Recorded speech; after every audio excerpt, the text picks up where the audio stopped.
Hello friends, कैसे हो सब लोग। आई होप सब लोग अच्छे होंगे, बेहतर होंगे और स्वस्थ होंगे। स्वागत है आपका Affairs Cloud learn to lead में। मैं हूं आशु और आज हम डिस्कस करेंगे बहुत ही इंपॉर्टेंट करंट अफेयर्स 28 जुलाई 2021 के। आप दो बेस्ट इमेजेस यहां पे देख रहे हो, लेकिन आज हम बहुत ही इंपॉर्टेंट करंट अफेयर्स को डिस्कस करने वाले हैं, तो वीडियो को बिल्कुल लास्ट तक आपने देखना है। लेकिन उससे पहले आप हमारी एप्लीकेशन को डाउनलोड कर सकते हो। एप्लीकेशन का डाउनलोडिंग लिंक जो है वो आपको डिस्क्रिप्शन बॉक्स में मिल जाएगा। उसके बाद आप अपनी ईमेल आईडी के थ्रू लॉगिन कर सकते हो। जैसे ही लॉगिन करेंगे, क्रैक करंट अफेयर्स के ऊपर क्लिक करके 1 साल या फिर 2 साल का सब्सक्रिप्शन आप बाय कर सकते हो, जिसका प्राइस ऑलरेडी बहुत कम है। लेकिन हम आपको वो करंट अफेयर प्रोवाइड करेंगे जो आपके एग्जाम में आपको मिलेगा, मतलब 90 से 95% तक आपका वो करंट अफेयर कवर होगा जो आपको एग्जाम में मिलेगा। यही खासियत है अफेयर्स क्लाउड की। लेकिन ये करंट अफेयर किस तरह से कवर करेंगे, हम आपको डेली सेक्शन प्रोवाइड करेंगे। डेली में 3 तरह के सेक्शंस होंगे, detail current affair, question and answer format और एक होगा क्विज, जो कि आप डेली हमारी एप्लीकेशन के ऊपर अटेम्प्ट करोगे। वीकली करंट अफेयर होगा। वीकली में भी दोस्तों 3 तरह के सेक्शंस होंगे, detail current affair, question and answer format और एक होगा क्विज, जो कि आप हमारी एप्लीकेशन के ऊपर वीकली जो है वो क्या कर सकते हो, अटेम्प्ट कर सकते हो। मंथली 4 पीडीएफ्स आपको मिलेंगी, detail current affair, question and answer format, best 100 current affair, वो भी क्वेश्चन एंड आंसर फॉर्मेट, और पॉकेट पीडीएफ मिलेगी जिसमें 2 लाइन 3 लाइन में करंट अफेयर्स को रिवाइज करवाया जाएगा, ताकि जल्दी जल्दी में आप करंट अफेयर्स को रिवाइज कर सको। और guys, topic wise current affair भी आपको मिलेंगे। 20 बहुत ही इंपॉर्टेंट अलग अलग टॉपिक्स को हम कवर कर रहे हैं, जिसका फायदा आपको क्या होगा कि एक ही टॉपिक से रिलेटेड जितनी भी न्यूज होगी वो एक ही पीडीएफ के अंदर आपको मिल जाएगी। तो इन पीडीएफ का आप यूज कर सकते हैं। अगर आप बैंकिंग एस्पिरेंट हैं तो आपको 3 सेक्शंस मिलेंगे, डिटेल और question and answer format, only banking and economy का, और क्विज होगा, वो भी बैंकिंग एंड इकोनॉमी का होगा, लेकिन वो आप हमारी एप्लीकेशन के ऊपर मंथली बेसिस पे अटेम्प्ट कर सकते हो। और गाइज, अगर आप जितना भी पास्ट करंट अफेयर है 2021 का वो एक ही पीडीएफ से रिवाइज करना चाहते हो तो आप इस पीडीएफ का यूज कर सकते हो। और बजट और इकोनॉमिक सर्वे भी मिलेगा, डिटेल भी मिलेगी, और साथ में एक्सपेक्टेड क्वेश्चन एंड आंसर भी बताए जाएंगे जो एग्जामिनर यहां से पूछ सकता है। और दोस्तों, स्टेट करंट अफेयर आपको प्रोवाइड किए जा रहे हैं। इसकी खासियत यह है कि अगर आपका कोई स्टेट का एग्जाम है तो आप उन स्टेट का जो करंट अफेयर है वो करोगे, और हम हर स्टेट और यूनियन टेरिटरी को कवर कर रहे हैं। तो गाइस, ये सारी सब्सक्रिप्शन जो है वो अलग अलग नहीं मिलेंगी आपको, ये सब एक ही सब्सक्रिप्शन के अंदर मिल जाएगी। सिर्फ आपने एप्लीकेशन को डाउनलोड करना है, लॉगिन करना है, और आपने क्रैक करंट अफेयर्स के ऊपर क्लिक करके 1 साल या फिर 2 साल की सब्सक्रिप्शन बाय कर लेना है। दोनों का प्राइस बहुत कम है। और गाइस, इसके ऊपर भी 10% एक्स्ट्रा डिस्काउंट मिल रहा है अगर आप इस कोड का यूज करेंगे, ASH10 का। और अगर कोई क्वेरी है तो इस ईमेल आईडी पे संपर्क कर सकते हैं, इस नंबर पे भी हमें कॉन्टेक्ट कर सकते हैं। तो स्टार्ट करते हैं आज का करंट अफेयर 28 जुलाई 2021 का। लेकिन उससे पहले सारे बच्चों से फिर से रिक्वेस्ट करना चाहूंगा कि यार वीडियो को लाइक कर देना है, चैनल को शेयर कर देना है, वीडियो को शेयर करना है, और मैक्सिमम टू मैक्सिमम सब्सक्राइब करना है अगर पहली बार इस वीडियो को देख रहे हो। टेलीग्राम ग्रुप को ज्वाइन कर लें, डिस्क्रिप्शन बॉक्स में लिंक दिया हुआ है। तो मोस्ट इंपॉर्टेंट क्वेश्चन में हम पहले क्वेश्चन के ऊपर आते हैं, जो कि आप कह सकते हो इंटरनेशनल अफेयर से है। Which country became the world first country, ऐसी पूरे वर्ल्ड की पहली कंट्री है जिसने जेनेटिकली मॉडिफाइड गोल्डन राइस को कमर्शियल प्रोडक्शन के लिए अलाउ कर दिया है। मतलब जेनेटिकली मॉडिफाइड मतलब हमने उसको जो है वो थोड़ा सा मॉडिफाई किया है आम राइस के मुकाबले, जिससे उसका कलर भी चेंज हो जाता है गोल्डन राइस, और उसमें विटामिन ए भी जो है वो भरपूर मात्रा में जो है वो आ जाता है, जिसके कारण जो ब्लाइंडनेस की प्रॉब्लम है या वो विटामिन ए की प्रॉब्लम वो सॉल्व हो जाती है। तो ये कमर्शियल प्रोडक्शन के लिए कहां पे अलाउ किया गया है, फिलीपींस के अंदर अलाउ किया गया है। तो याद रखना है दोस्तों, बहुत इंपॉर्टेंट है कि फिलीपींस ऐसी पहली कंट्री बन गई है जिसमें जेनेटिकली मॉडिफाइड, मतलब हमने थोड़ा सा उसमें चेंज किया उसकी प्रोडक्शन के अंदर, तो गोल्डन राइस जो है वो हमारे पास आया और उसकी कमर्शियल प्रोडक्शन हमने अलाउ कर दी है।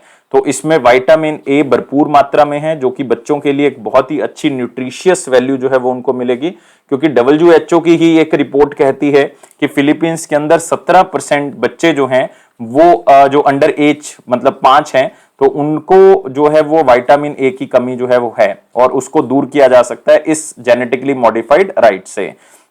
और ये जेनेटिकली मॉडिफाइड राइस जो है वो राइस की प्रोडक्टिविटी को बढ़ाएगा भी, और खेती बढ़ेगी तो बाय डिफॉल्ट इनकम भी बढ़ेगी। और rice will help in combating childhood blindness, और बच्चों में जो आप कह सकते हो अंधराता है वो दूर हो सकता है, उनको जो आंखों की प्रॉब्लम है वो दूर हो सकती है, और इससे हम बहुतों की जान बचा सकते हैं, अपने वर्ल्ड को जो है वो डेवलप कर सकते हैं।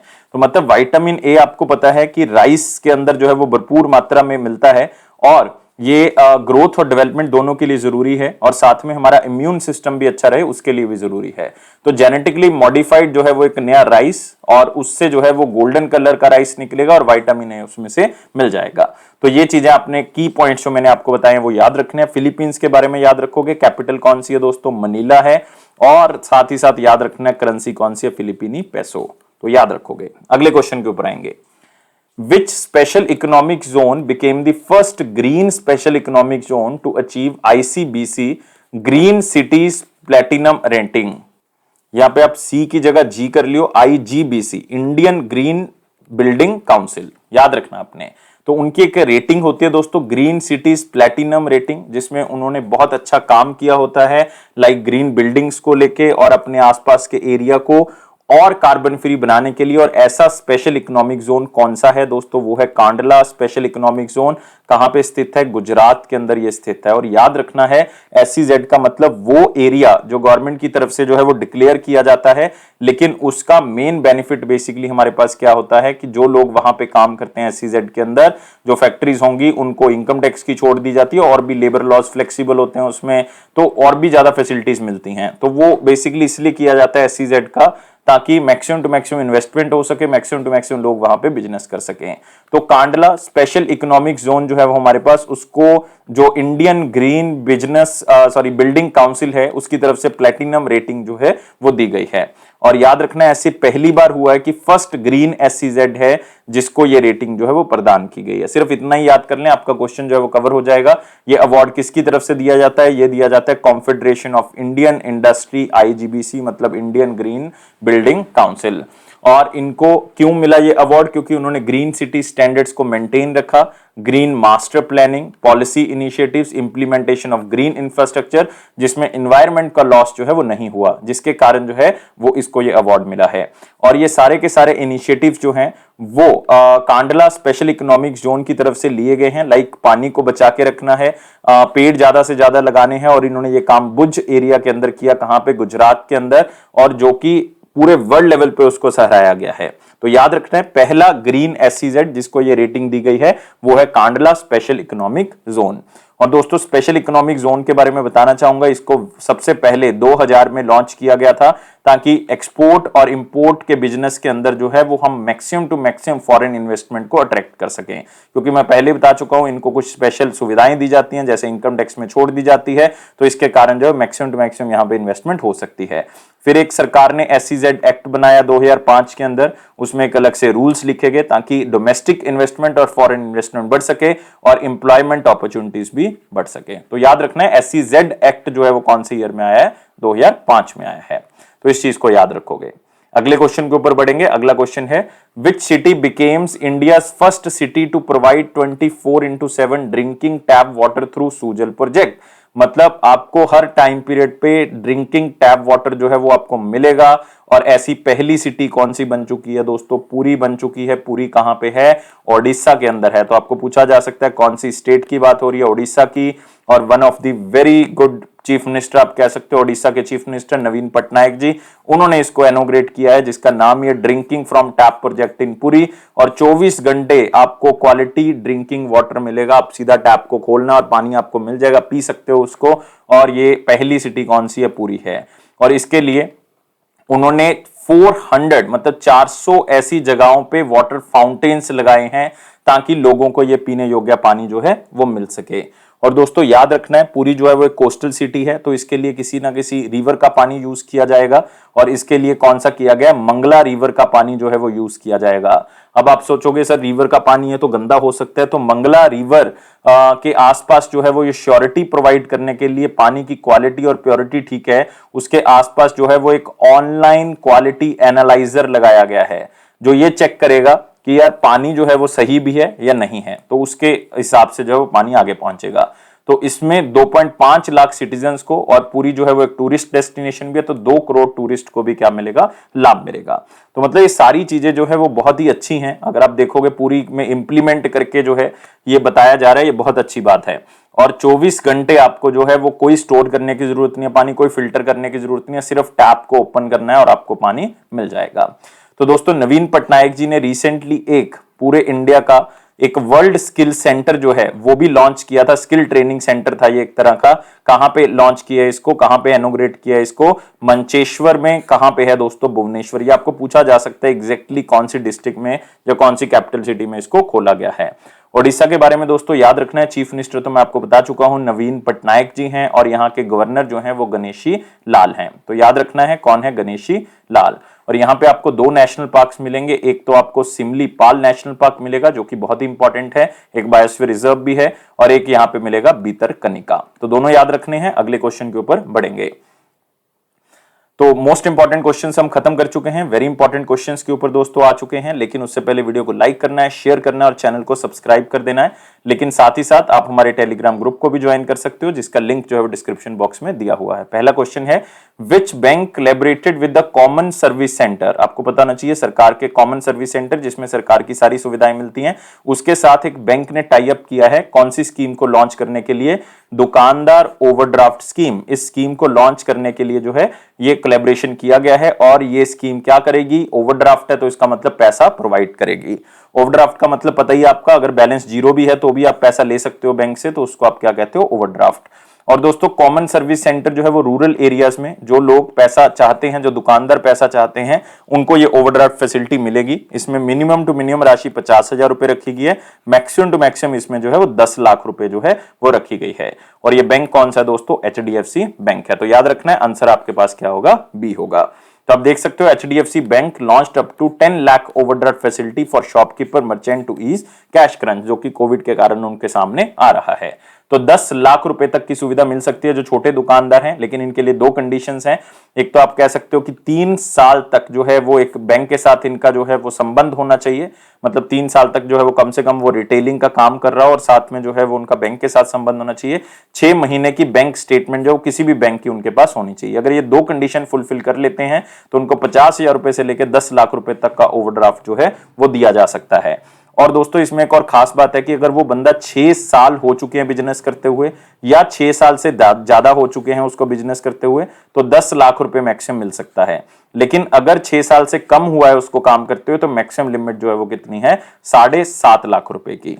और इसमें कोई गिरवी नहीं कुछ रखना, कोई बिजनेस फाइनेंशियल आपका कुछ नहीं चाहिए, कोई इनकम टैक्स रिटर्न नहीं चाहिए, कुछ भी इसकी जरूरत नहीं। आप ऐसे ही लोन जो है मतलब ऐसे ही ओवरड्राफ्ट फैसिलिटी का यूज जो है वो कर सकते हो। तो याद रखना है 7.5 किस केस में, और मैक्सिमम टू मैक्सिमम 10 लाख है, मिनिमम 50,000 रुपए है। और कौन से बैंक ने स्टार्ट किया? HDFC ने। किसके साथ मिलकर? Common service centre. क्या वहां पे जाके इसका यूज कर सकते हो। और HDFC में याद रखना है 1994 में HDFC का गठन हुआ था। मुंबई महाराष्ट्र में इसका हेडक्वार्टर है, और इसके जो हेड हैं वो शशिधर जगदीशन हैं, और इसकी टैगलाइन है we understand your world, we understand your world. अगले क्वेश्चन के ऊपर आते हैं।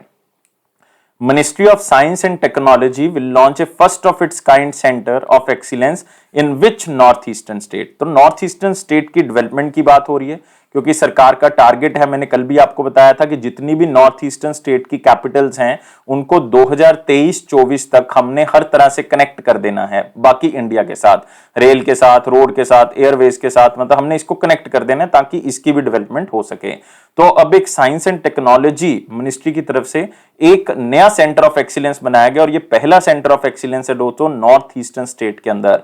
और कहां पे बनाया गया है? ये अरुणाचल प्रदेश के अंदर। याद रखना है कहां पे बनाया गया है? अरुणाचल प्रदेश, ताकि डिजिटल हो सके नॉर्थ ईस्टर्न स्टेट, खास करके अरुणाचल प्रदेश की बात कर रहे हैं। और ये centre of excellence north eastern states को और भी ज्यादा सुविधाएं जो हैं वो प्रोवाइड करेगा। इस सेंटर का नाम क्या है? Centre for bio resources and sustainable development. कहां पे खोला है? ये किमिन, जो कि पेपम पेयर डिस्ट्रिक्ट में है अरुणाचल प्रदेश में। जो बाकी स्टूडेंट वो अरुणाचल प्रदेश याद कर लें, और अरुणाचल प्रदेश के स्टूडेंट्स हैं तो ये जरूर याद रखना है कि कौन सी डिस्ट्रिक्ट में और कौन सी जगह पे है। टोटल लागत कितनी आएगी? 50 करोड़ रुपए की लागत आएगी इसमें। और ये सेंटर ऑफ एक्सीलेंस जो है जितनी भी जरूरतें हैं टेक्नोलॉजी से रिलेटेड नॉर्थ ईस्टर्न स्टेट्स में वो सारी की सारी पूरी करेंगे। मतलब एक सेंटर होगा जिसमें सब तरह की टेक्नोलॉजी को पूरा किया जाएगा।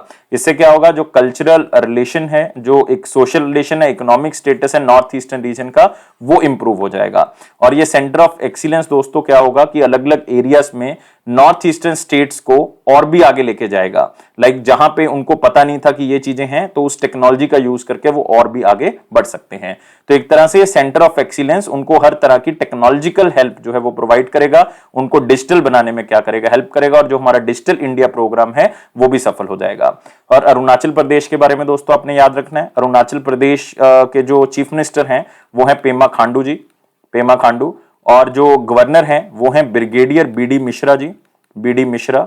और दोस्तों एक बात याद रखनी है, यहां पे आपको मिलेंगे बहुत ही important national park, Mouling national park आपको मिल जाएगा, यहीं पे आपको नामदफा नेशनल पार्क मिल जाएगा, और यहीं पे आपको एक बहुत इंपॉर्टेंट मिलेगा पैके टाइगर रिजर्व। ये तीनों आपने याद रखना है कहां पे, अरुणाचल प्रदेश में। अगले क्वेश्चन के ऊपर आते हैं। Which institute launched first cohort of startups and research and development investigators for cyber security solution? तो क्वेश्चन थोड़ा सा डिफिकल्ट लग सकता है, लेकिन बहुत ही सिंपल है कि कौन से इंस्टीट्यूट ने जो है वो एक चैलेंज लॉन्च किया है स्टार्टअप्स के लिए और रिसर्च एंड डेवलपमेंट इन्वेस्टिगेटर्स के लिए, कि वो साइबर सिक्योरिटी से रिलेटेड जितनी भी प्रॉब्लम्स हैं उसका सोल्यूशन निकाल सके। मतलब ऐसे स्टार्टअप्स की डिमांड हो रही है, ऐसे रिसर्च एंड डेवलपमेंट इन्वेस्टिगेटर्स की डिमांड हो रही है जो साइबर सिक्योरिटी से रिलेटेड हमें सोल्यूशन निकाल के दे सके। तो ऐसा इंस्टीट्यूट हमारे पास कौन सा है, आईआईटी कानपुर। तो आंसर क्या होगा दोस्तों, सी होगा। तो आप यहां पे देख सकते हैं IIT Kanpur, Indian Institute of Technology Kanpur launch technology innovation hub to find cyber security solutions for anti drone technology. हम फोकस कर रहे हैं इस वर्ड के ऊपर, एंटी ड्रोन टेक्नोलॉजी के ऊपर। क्यों फोकस कर रहे हैं, क्योंकि आपको पता है रिसेंटली जून 2021 के अंदर इंडियन एयरफोर्स का जो जम्मू एंड कश्मीर का बेस था उसके ऊपर ड्रोन से अटैक हुआ था, जिसके बाद से ये चिंता का विषय है कि हमें ऐसी जो है वो स्टार्टअप्स चाहिए जो इस साइबर सिक्योरिटी को लेके हमें जो है वो एक नए सॉल्यूशंस प्रोवाइड कर सके। ऐसे ड्रोन्स का हम कोई सोल्यूशन निकाल सकें जो कि सीधा ही बाहर से कंट्रोल हो रहे हैं और यहाँ पे आके दस्तक दे रहे हैं वो।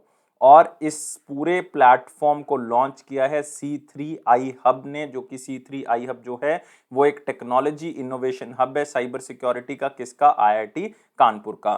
उन्होंने ये फर्स्ट चैलेंज जो है वो लॉन्च किया, जिसमें 13 स्टार्टअप्स को और 25 research and development principal investigators को चुना जाएगा, जिसके थ्रू वो सर्विसेज और प्रोडक्ट्स ऐसे बनाएंगे जो साइबर सिक्योरिटी से रिलेटेड होंगे।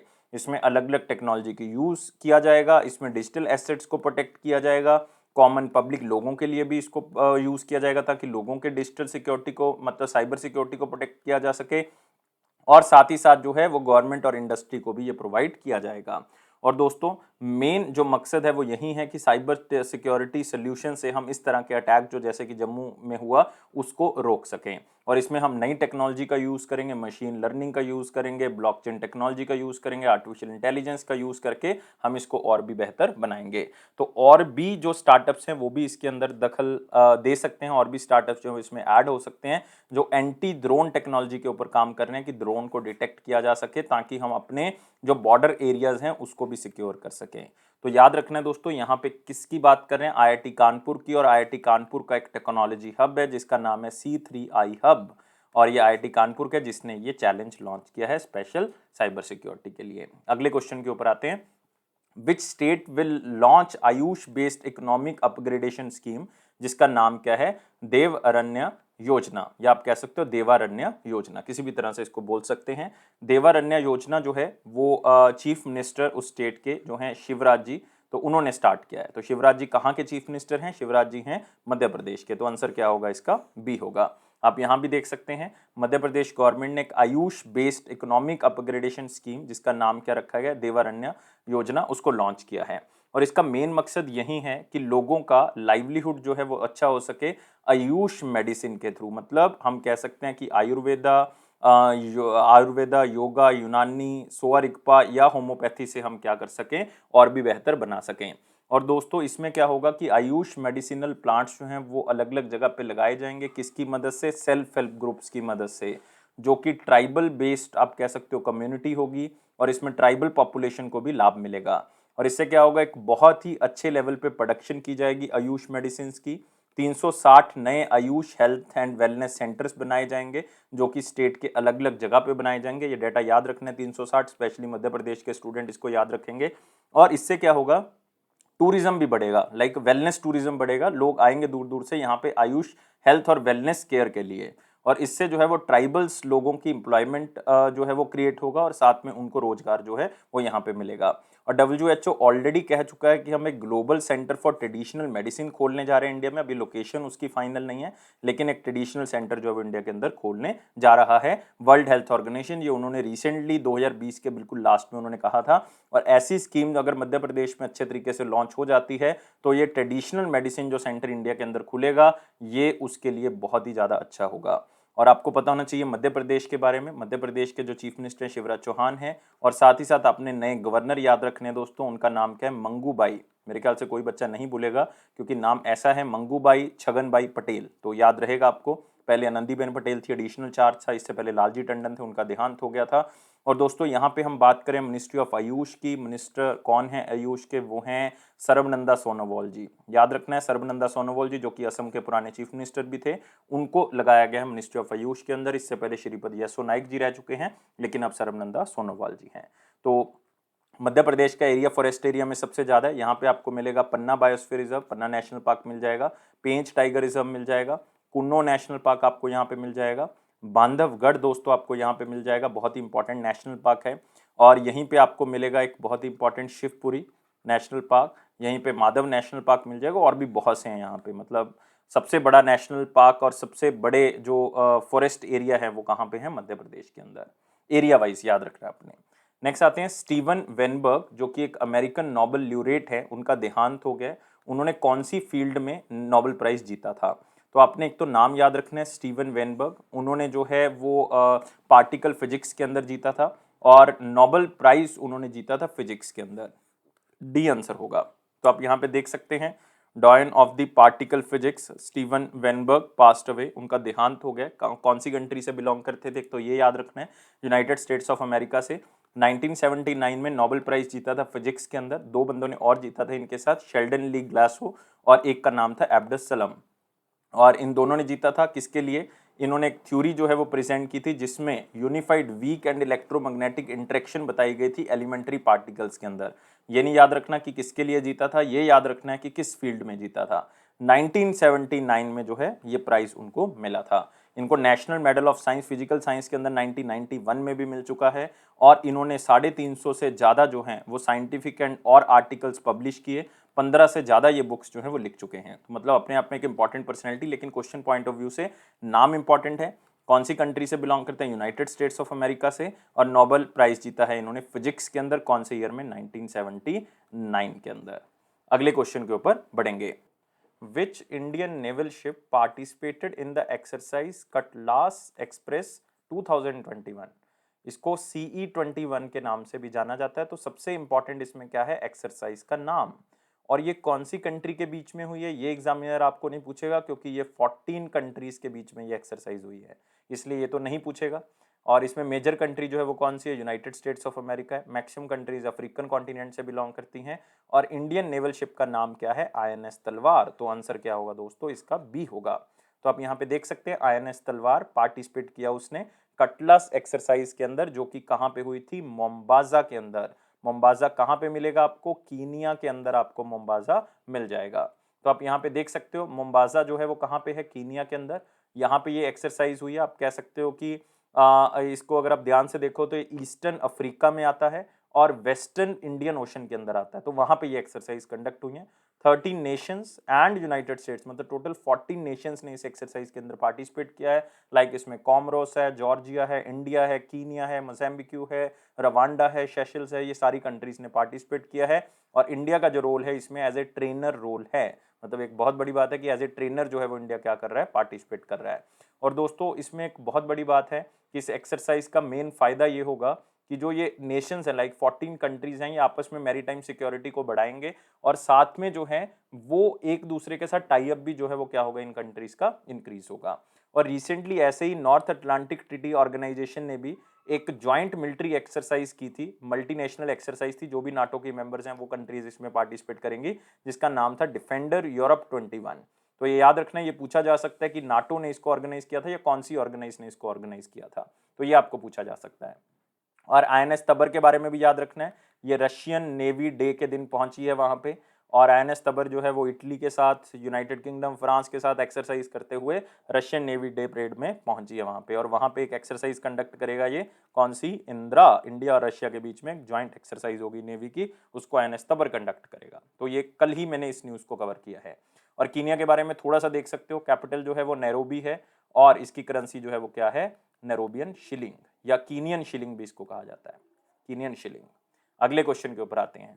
लोहम क्लीन टेक एक कंपनी है दोस्तों जो कि लिथियम आयन बैटरीज बनाती है। वो इंडिया के अंदर एक लिथियम आयन मैन्युफैक्चरिंग और एक रिसाइकलिंग प्लांट जो है वो बनाने जा रही है। वो कौन सी स्टेट के अंदर बनाएगी? तो मैंने कल भी आपको बताया था कि यार यूपी के अंदर 2022 में इलेक्शन है, तो आपको बहुत सी न्यूज अब यूपी से रिलेटेड मिलेंगी। तो ये भी कहां पे लग रहा है? उत्तर प्रदेश। एग्जैक्ट जगह आपको पूछा जा सकता है, वो कौन सी है? ग्रेटर नोएडा।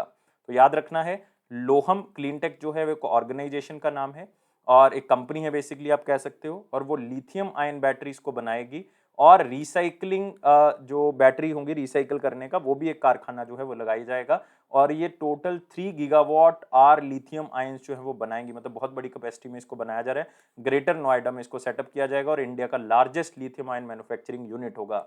इसमें 300 करोड़ रुपए की लागत लगेगी। अगले 1.5 साल के अंदर, 1.5 ईयर में इतना पैसा खर्च किया जाएगा।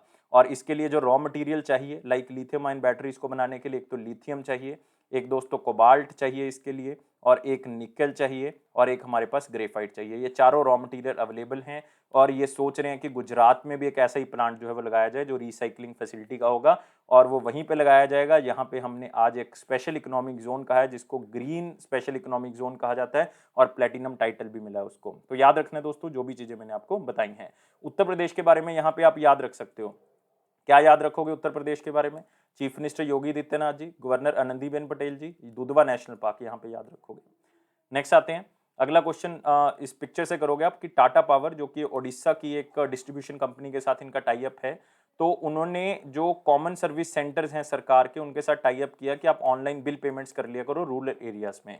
मतलब जो रूरल एरियाज हैं वहां पे जो Tata power central Odisha distribution limited है, जो कि आप कह सकते हो टाटा पावर और उड़ीसा गवर्नमेंट का एक टाई अप है, तो उन्होंने जो उनकी इलेक्ट्रिसिटी यूज कर रहे हैं, उन्होंने अगर बिल पे करने हैं रूरल एरियाज में, तो वो सरकार के जो कॉमन सर्विस सेंटर हैं जो रूरल एरिया में ऑलरेडी स्टैब्लिश है, वहां पे अपने बिल का भुगतान कर सकते हैं। तो ये फैसिलिटी उनको दी गई है, क्योंकि ओडिशा के अंदर like almost 5800 common service centres हैं, जिसमें कुछ विलेज लेवल एंटरप्रेन्योर्स भी हैं जो कि इलेक्ट्रिसिटी बिल को वहां पे भर सकते हैं। तो इससे क्या होगा कि जो रूरल एरियाज हैं उनको कोई भी दिक्कत जो है वो यहाँ पे नहीं आएगी। और यहाँ पे हम बात कर रहे हैं कौन सी स्टेट की? ओडिशा की, जिसके चीफ मिनिस्टर नवीन पटनायक जी। हम ऑलरेडी ओडिशा के बारे में बात कर चुके हैं।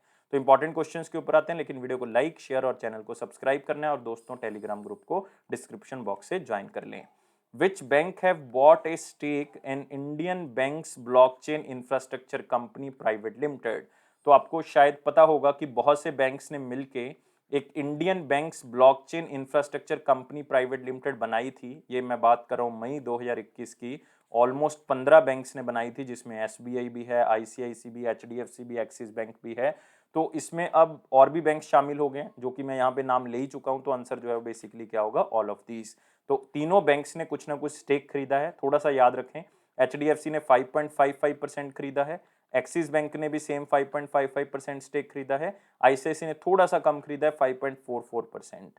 तो ये स्टेक जो है वो इस ऑर्गेनाइजेशन के अंदर खरीदा जो बैंक्स ने ही मिलकर बनाई है।